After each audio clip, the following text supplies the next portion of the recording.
Hello, Tuni Cookie Channel subscriber ho na bon vin lem na hikit na vin Tuni hi voice edit bolding ham na o thu na say na ho microphone a thu ki say ji hi in tu la ya YouTuber yong a kitam ta in nga ban le thu interview ho available ting le iga ngai la ai le chon hi ta hang pi a speaker ai thai mo ngai la ai mo ngai la a le chon ki hebi ase lo a hi in a hin lak sound quality hoi deu nei ho adinga chu speaker quality hoi deu nei ho dinga chu hi cho ki he the hi in a hi lowa la koi to bangam khat chun earphone a ki tu a angai la ai le chun hi chi a sound disturbance ho na sound in suboi ho ti dia sound anung langa goju genham gar genham ai lowai le a sound ti khana ging khat me tanai cho to bang khu itiam khat na isu then no mai le et bolding ham et editing bolding ham ti chu tu ni hi chi cookie channel a hi sei de wa hi in hi ji a chu hoi ta en abula patna a chai chan an veo heten koi to bang hi chi cookie channel subscribe nai lo na vai le subscribe anake bol vin lang video editing hian lang graphic editing hian lang ai lo vai le voice editing en lang pi hi zong le software lang pang hi zong le chi la ya hi ei pawa ki hil ji a hi in hi chi chu nang en zong na het no mai le mi chi hi subscribe anaki bolin ti chu ka hin tiam no min tin tu ni e class wa na lut lewen e topic wa na lut lewen ni chla ya hi ken video ki bang bang ka ko yen na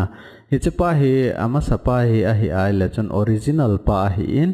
aban ki ting le hi chewa aban pa hi editing ki bol pa hi na hi chi chu tu nia hi ngai la na zong in ei diu aban le et hi chu to banga thing set na cho editing ki bol ham ti chu ka sei hi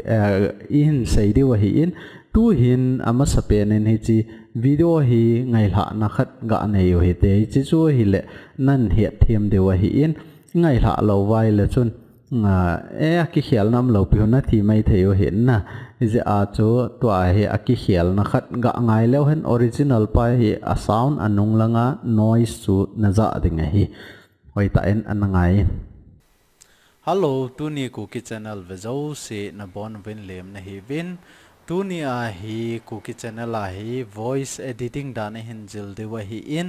koi to bang hi chi Cookie Channel subscribe nai lo na vai le subscribe anaki bol vin ti chu ka hin tim no ma hi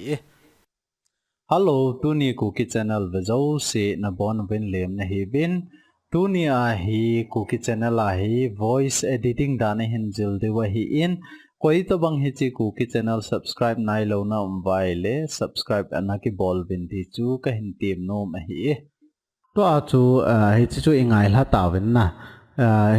a voice hi et edit bolding ham ti chu a hi in ga veleu hen hi chi editing pa chu a hi in ken et editing ka bol ji ham ti ai le Premiere thil ka bol ting le a voice edit ka bol no mai le chi right click na ji lang pa chu mouse a ji lang pa chu ka mi ai le chi option ni hong ji ai hi chi option na hong ting le hi chwa hi edit clip in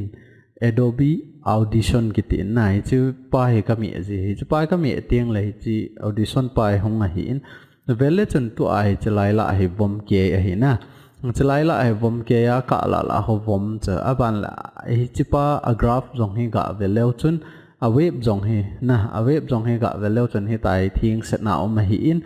a hin la to a hi khat pa zo chu ga velo hen original pa hi right click bol lang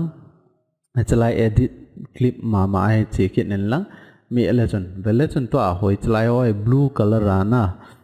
dum the thu jeng hi chlai ho jong vom lo cho na a blue color a cha I cho hu isu mang la wai le chon thiang thei lo hi in tu hin ga ngai la kit leo chon hello Tuni Cookie Channel chana hi chi agin pa ho in su mang deu ai na chawa agin pa hi in su mang deu hi in hi chi su mang na dinga chu et bolding ham eti ai le phat ma sound chu sound editing dan hau khat kana sein koi mana aban nen do lo je wa cha na ki sei lo hi in a hin la Tuni a hi chi pa hi voice editing na thui sei tiang le iti voice thieng ta I khat ding ham ti chu in jil de wa hi in tu hin ama sapen in hitin ga select mo hitin hitai na select zo tieng le effect nga na chi ding hi na chalai effect ngai chin lang khat bei me en lang abal le noise reduction na chi ding hi chwai na ji langa na hong kit ding abal le chwai capture noise print na omen hi chi shortcut na hi ai le chalai hong he akizit nin na keyboard na shift na mi api na mi ai le hi chi chu capturable ding hi in ban ting le chalaya okay na mi ding he okay na mi zo ting le effect nga chi kit nen lang noise reduction ma man hong kit ding ban le chawa noise reduction proceed na hi chawa hi hong deu ai keyboard nai chong e shortcut cho hi ai le control shift p ai thum na mi ding ai na chi chu na mi zo ting le hi ta hi hong do ding hi in hi ta hi hong do ting le to hi chilaya ko na hi abona select na hi chi abona I select lo hi in audio track ti de ha sound pen hoi ki select lo hi chi chun chi vai select entire tutin mi ta hi na bol ting la abona ki select ding hi tai aban le hi chi 100% ang na hin the hi in aban le chu paung hi na su niam the I na ga koi hi tin na koi zo ting le phatan te na ti ai le to a hi chlayong na ngai la the hi na hello tu ni ku ki channel he tai na ngai la le to ai stipend chom ta lo chan na le aban le apply bol le hi apply bol lo hi tin ga ve le hen to ai vom jep ta na itiam khana thieng jep point na ti ai le hi chi ma chu khat bei vel select kit nen la na chi na ma chu noise reduction na noi pa chu na chi kit ding na chi zo ting le to ai khat bei to apply mi be kit khat bei to apply mi be le jan ta vom sel ta na vom thieng set ta ai wanga chu entire I select lo je wa chu slai ka bo kha ha vom ai je a chu tha chi kit hai tin chalai he noise reduction anoi ai chi deu aban le chu select entire file aban ting le apply bol de apply bol zo ting le to ai ve le chon vom thieng set ta na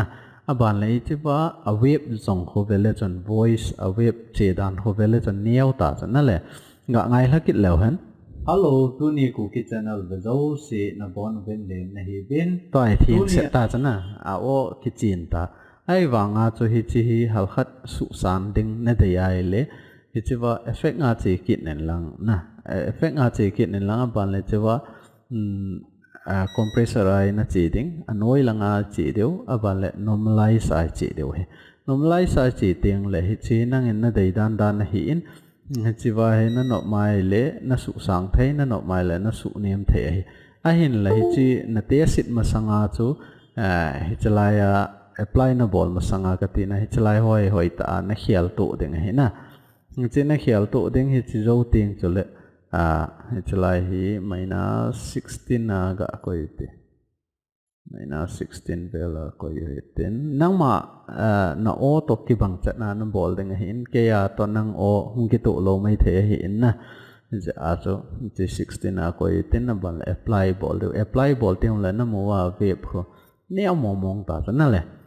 je hon neo wa hi ta en ga ve kit lew han hello tu ni ku ki channel ve zo si na bon ven le na hi bin na le to ai thieng set ta cho a thin cho wai to a hi pi bol du ham ti ai le hi che awe pa hwal khat isu ngei de wa hi a khoti lo wai le chon a onium wa lai tai na effect nga che kit no hitin effect nga che kit zo teng le compressor ang na che the compressor na che ai chawa dynamic processor ang hin na che the hi chalai ga cheu hitin aban le chalai ga ngai la lewan hello tu ni ku ki channel ve zo si hita ho ma hi en a hin la nangin hi chi na daya le chalai option tampi omin na daya le rock vocal ang na koi thei na no mai le chalai ang na koi the hi in a hin la tu ni a hi customize che deu default ai che deu hina default a che phot no hitin aban le chawa ko na ite sit deu hi chi dung ju ya to select deu ai na bon ven le na hi bin tu ni a hi ku ki channel a hi voice editing da na hin deu al chakhat kai san deu koi to bang hi chi ku ki channel subscribe nai lo na umbai le subscribe ana ti bol ding chu ka hin ti mo ma hi ha kai san bi se ngai lo hi itiam khana na ha kai san na le na voice setting ai se na bon ven le na hi bin phana sa ta ai le to he apply na bolding he na apply bolding lang aban level le chon chi neo na lai cha na he che neo na lai he in to hi equalizer ai che deu aban le chi pa he che deu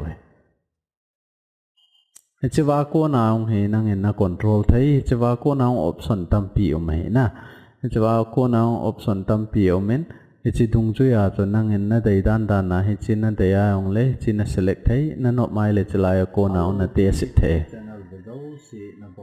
na ta ho hi in a hen la sungai de wing en te le chi al khat na su ngai ding na hi bin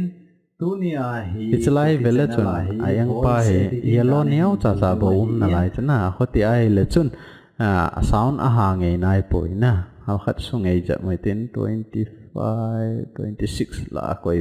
to bang he chi ku ki channel sa ngai wal kit ta na ngai wala la hal khat 20 la aga koi 21 la subscribe nai lo na bai le subscribe ana ki bol bin ti chu ka hin tim nom a hi che to he apply bol le han namu thei ta am che ho nai che web yang hong lien kit ta hi ti tiang le effect ai che kit deu khat vei aban la compressor a chu normalize a khat vei che kit deu aban la apply bol kit deu apply ball kit tiếng là không niệm kit ta na le to ai ga test kit leo han hello tu ni ku ki channel ve zo si na bon ven le na hi bin tu ni a hi ku ki channel a hi voice editing da na hin jil de wa hi to ai hoi ta chana a hoi ai le a sound hal khat i khat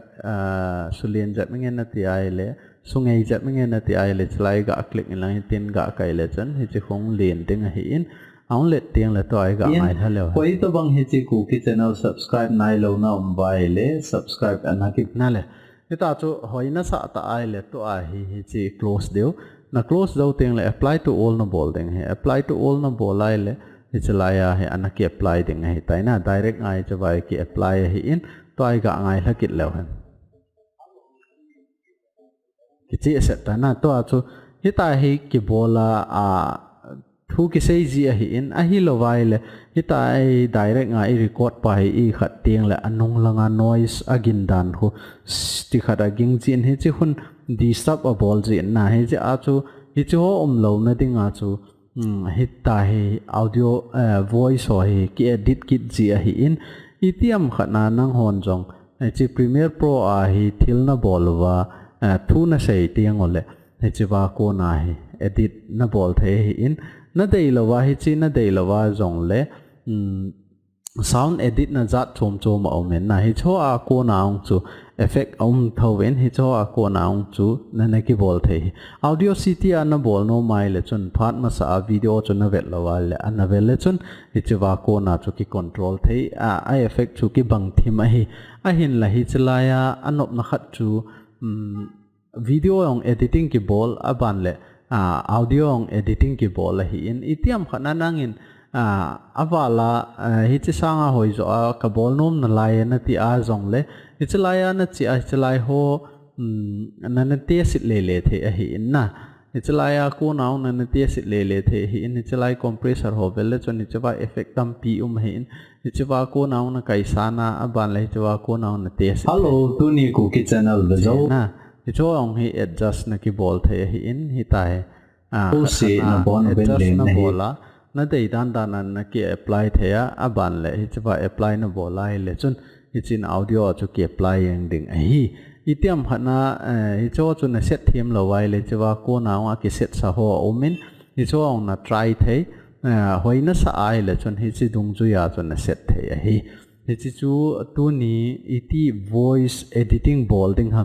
anung langa background na ko na disturbance ho na ti chu en su boy ho sound thieng lo ho iti ki su thian ham ti chu hal khat iga sei thei naw hi chi chan chu in tin tu ni ku ki channel la sound iti edit bolding ham voice edit iti bolding ham ti i sei thei naw hi chi chan chu hi tan te ka ki pa